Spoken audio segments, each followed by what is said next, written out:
मैं सीए ओजस्वी नागपाल, आपका होस्ट और दोस्त। आज हम बात करेंगे एक ऐसे शेयर के बारे में जो सबसे प्रसिद्ध, सबसे पॉपुलर, सबसे इम्पॉर्टेंट शेयर है हमारे पूरे फाइनेंस सेक्टर का। वो शेयर है स्टेट बैंक ऑफ इंडिया। आज कोविड की सिचुएशन में एक ऐसा टाइम है जब फाइनेंशियल सेक्टर सबसे ज़्यादा अंडर प्रेशर है।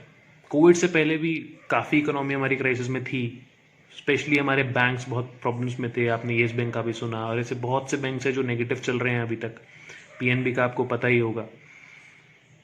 फिर भी स्टेट बैंक ऑफ इंडिया का मतलब भरोसा, देश का भरोसा। स्टेट बैंक ऑफ इंडिया कभी डूब नहीं सकता, ये मेरी सोच है। आपको क्या लगता है इस बारे में, कमेंट कीजिए।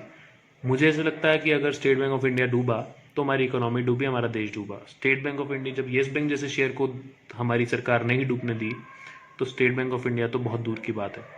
और आज 22 मई 2020 को वो ऐसे रेट पे खड़ा है जो उसका ऑल टाइम लो है। ऑल टाइम लो यानी कि अभी 1 साल 2 साल नहीं, 10 साल पहले उसका ये प्राइस देखा गया था 147 के अराउंड। आज वो 151 के प्राइस पे, 151 के अप्रॉक्सीमेटली प्राइस पे क्लोज हुआ है।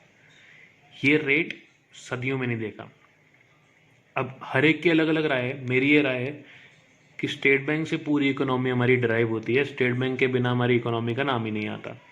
तो ये शेयर कभी डूब नहीं सकता, और ये शेयर अपने ऑल टाइम लो पे। और जितना भी नेगेटिव न्यूज़ हो सकती थी इस शेयर के बारे में, किसी भी फाइनेंस सेक्टर के शेयर के बारे में, जैसे पहले 3 महीने की इंस्टॉलमेंट्स डिफर की गई, मॉरेटोरियम घोषित किया गया, उसके बाद जो स्टिमुलस पैकेज हमारे फाइनेंस मिनिस्टर ने ऐलान किया, वो भी सारा लोन्स देना, अंडर प्रेशर लोन देना, बैंकों को अंडर प्रेशर क्रिएट कर रहा था। और आज 22 मई को फिर से एक न्यूज़ आई कि मॉरेटोरियम पीरियड और 3 महीने के लिए एक्सटेंशन कर दिया गया है, और 3 महीने आप लोग अपनी इंस्टॉलमेंट्स अपनी डिफर कर सकते हैं। तो ये बैंकों को बहुत अंडर प्रेशर करता है। उसकी कमाइयाँ रुक जाती हैं, बट उसकी खर्चे नहीं रुकते हैं, उसकी सैलरीज जा ही रही हैं, सब कुछ है। तो जितनी भी न्यूज़ेस थी, नेगेटिव न्यूज़ेस जिससे वो ऑल्टर होना था, जिससे शेयर गिरना था, वो सब खुल चुकी हैं, सब मार्केट में आ चुकी हैं। अब मुझे नहीं लगता इससे ज़्यादा करेक्शन हो सकती है, और इससे ज़्यादा और भी कोई अंडर प्रेशर क्रिएट कर सकती है। कोई भी न्यूज़ ऐसी आ सकती है जो और अंडर प्रेशर क्रिएट करे। स्टेट बैंक ऑफ इंडिया का अभी का शेयर, आज का रेट है जो क्लोज हुआ है 151 के अप्रॉक्स। बुक वैल्यू, उसकी बुक वैल्यू 200 प्लस है। Exactly price to book value 0.64 in today's date. 0.64 means less than 1। अगर शेयर आज स्टेट बैंक ऑफ इंडिया को अगर बेच दिया गया, आज सारे एसेट डिस्पर्स कर दीजिए, लाइबिलिटी सारी पे ऑफ कर दीजिए, तो हर शेयर होल्डर के हाथ में 200 प्लस रुपये आएगा पर शेयर पे। उसकी वैल्यू सब 200 से ऊपर है, तो ये मान के चलिए उसकी वैल्यू 200 से तो ऊपर है ही, फिर भी वो 150 पे ट्रेड कर रहा है, मतलब वो अंडर वैल्यूड है। आज के टाइम पे अंडर वैल्यूड है, तो मतलब हम उसमें इन्वेस्ट कर सकते हैं। और फ्यूचर में ये बहुत जल्दी करेक्शन, मैं मानता हूँ, मेरा ये मानना है कि हमारी दुनिया जितनी भी प्रॉब्लम्स आई, जितने भी क्राइसिस आए, हर चीज़ से उभर जाती है, और ये भी एक टेम्परेरी फेज है, ये भी जाएगा। और ये एकदम से क्राइसिस जाएंगे और हम बहुत तेज़ी से ग्रो करेंगे, वो होगा ही। मुझे नहीं लगता इससे बढ़िया कोई अपॉर्चुनिटी है। मैं आपको राय दे रहा हूँ, ये आपके ऊपर है, अपना होमवर्क कीजिए। मुझे देश पे भरोसा है, मुझे देश की इकोनॉमी पे भरोसा है, मुझे अपने स्टेट बैंक पे भरोसा है, वो बढ़ेगा।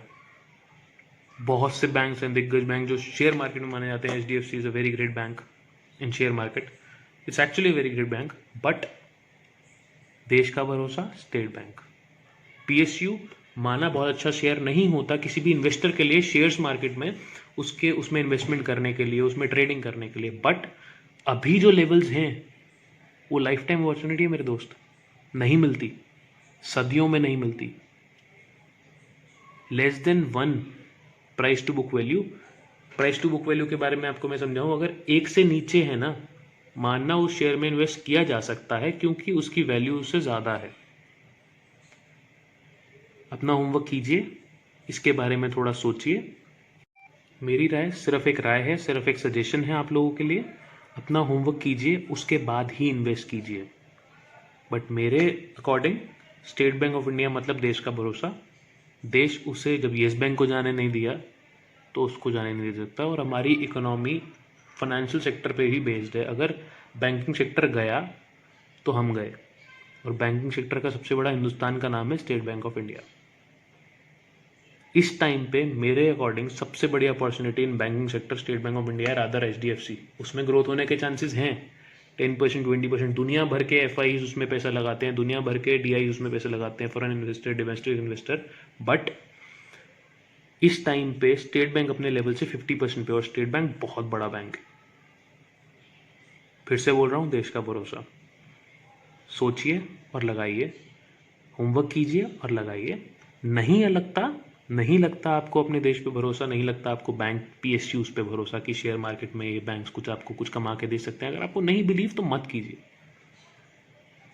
अगर आपको ये वीडियो पसंद आया हो और अच्छा लगा हो और आपके किसी भी काम आया हो तो प्लीज़ लाइक कीजिए, सब्सक्राइब कीजिए और प्लीज़ शेयर कीजिए। Thank you.